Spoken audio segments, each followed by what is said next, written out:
Yo, yo, yo, you're joining me at the beach again. I am here, it's Andrew V. How are you today?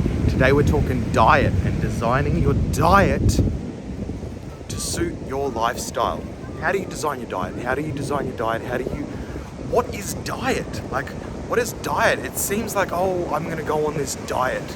And is diet even important? Or should I just eat good pizza and good food and forget about the rest? Like, why should I design my diet? What do I want? What diet? Like diet, how do I design my diet? And at the end of the day, that's what's most important. So by the end of this video, I'm gonna tell you how I design my diet and how I think about diet, why I think about designing your diet, why I don't think you should take my advice or anybody else's advice on how to design diet, but there's also important things that you should know. So welcome to today, here we go. So let's talk about diet. Your diet, a lot of people say, I'm going to go on a diet. Let's start there. You are not going to go on a diet. That is completely incorrect. You don't go on a diet. Your diet right now is already a diet. I determine diet as it is your dietary intake. Your current food take is your dietary intake. There's nothing else to think about. There's nothing else to worry about. Your current intake is your current intake. It's your current dietary intake. You can make changes to your diet, and that means that you will have a new dietary intake. But you are not on a diet. You are always on a diet. If your diet is McDonald's and pizza, that is your diet. You're still on a diet. You're on a McDonald's and pizza diet, okay? But that's still your diet, okay? So be kind of aware of that. That's how it is, right? Okay, so that's your diet. We've got diet under control. So if that's your diet, why would you design your diet for your life?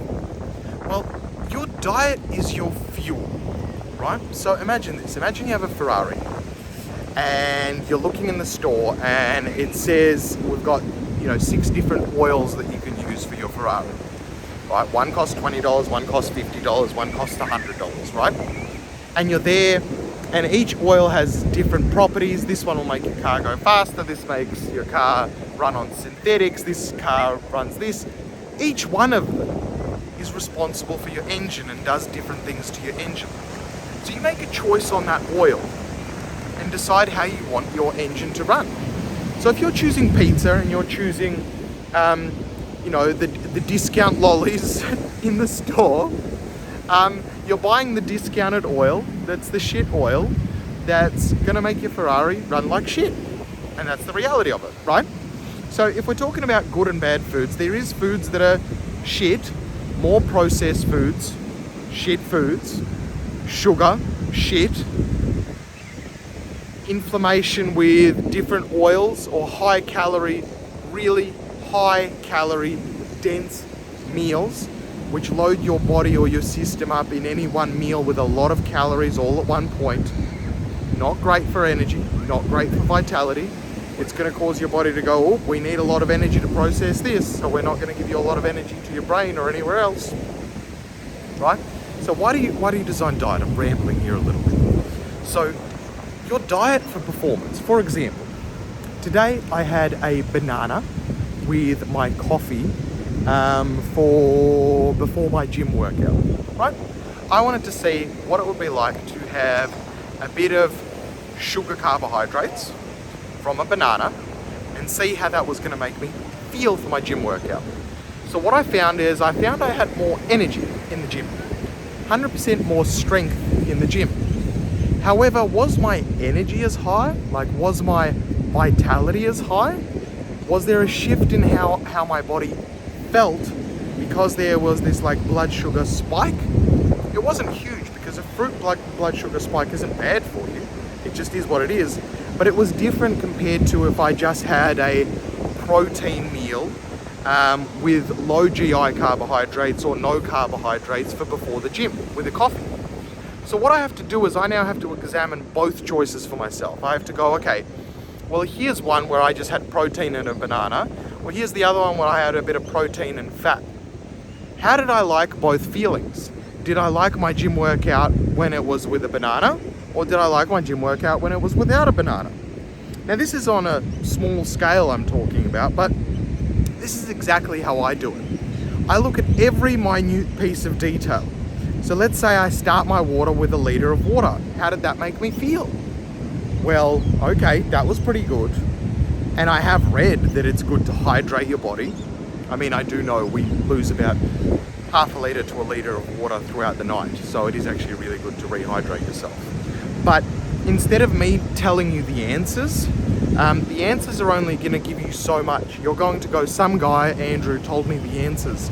But you're never going to really understand it fully yourself until you pay attention to your own diet intake. You make one small change to your diet and then observe how you felt. Did I enjoy that feeling? Did I not enjoy that feeling? Did my blood work come back good? Did it not come back good? You know, you start analyzing, well, did that serve me for what I want in my day, or did that not serve me for what I want in a day? For example, if I don't have carbohydrates in the evening, I found that sleep is a lot tougher, right? So I find that if I do want to have carbohydrates, or especially higher GI carbohydrates, I try to have them in the evening when I'm not really needing all that energy or needing all that go within me. So I can have those higher glycemic carbohydrates, which create sort of that blood sugar spike, but also create a bit of a lull. And in that lull, I start to fall asleep, and it allows me to fall asleep easier. Wow, easy, right? So I found something that works for myself. But let's say you're not interested in sleep, hypothetically. Not that I'm saying that's good for you. But if you're not interested in sleep, then having carbohydrates before you sleep is not going to help you not sleep. Not saying that that's good for you, right? But it's understanding that designing your diet has to work for your lifestyle. The biggest thing is you are already on a diet. Your diet is your diet. Great, start there. My diet is my diet, here it is. So if your diet is there, well, what do I enjoy? So, and make changes. Make small changes. I know you might have eggs and toast for breakfast every day. Try eggs and spinach. See how that goes. Try eggs and bacon. Not saying that bacon's good for you. See how that goes. Right? And a lot of the time I'm talking about feelings. I'm not talking about blood work. So there is a thing about, like, you can only determine so much from your feelings, and at the same time data is really good. If your weight starts going up, you may feel really, really good eating sugar all the time, right? But then if your weight starts going up and you're watching you become fatter and fatter and fatter and you start feeling unhealthier and unhealthier, well, it's good to have data to be able to monitor, to be like, well, outside of all these changes and everything that I'm up to, is this actually good for me as well? Because if it's not good for you, don't do it. So there is an element of that as well, but I want to try and inspire you of how to think about your diet. Your diet is your petrol. It's your oil for the car. Your diet is your skincare routine. It's how many times you shower. Your diet is also over and above what you eat. Your diet is what you listen to. Your diet is who you hang around with. Your diet is what you read. Your diet is what you watch. Your diet is what you listen to. That's why I take so much pride or integrity that if you're here right now and you're listening to me, I have so much love and respect for you, and I don't want to waste your time with look at me content, look how much of a sick cunt I am, or oh my god, wow, I'm just such an amazing human being. I want to say, hey, I respect your time, and I respect that at the moment your brain diet, you're giving me your time and attention. So I want to inspire you to stop just thinking of me or anybody else or idolizing somebody. Idolize yourself.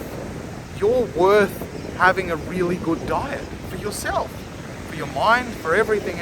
And when you change your diet, when you honestly change your diet, when you change your diet, when your diet, the stuff that you put into you, the stuff that you listen to, the stuff that you watch, I'm telling you, that's what's going to make the biggest difference in your entire life. Nothing else.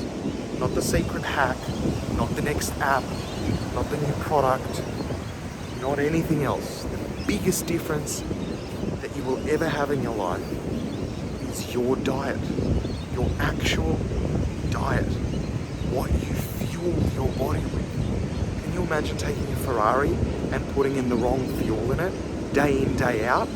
Oh, I wonder why my Ferrari's running like shit. Oh, I know, I'll just put a new engine in it, or I'll update it with a turbo or whatever. Well, that's not going to do anything. You're still putting in shit petrol. It might make it a little bit faster, but your car's already running like shit. Focus on what you put into you. I can't stress this enough. I spent my entire life looking for the secret answers, the secret shortcuts. Can I do this way? Can I do this way? Can I do this way?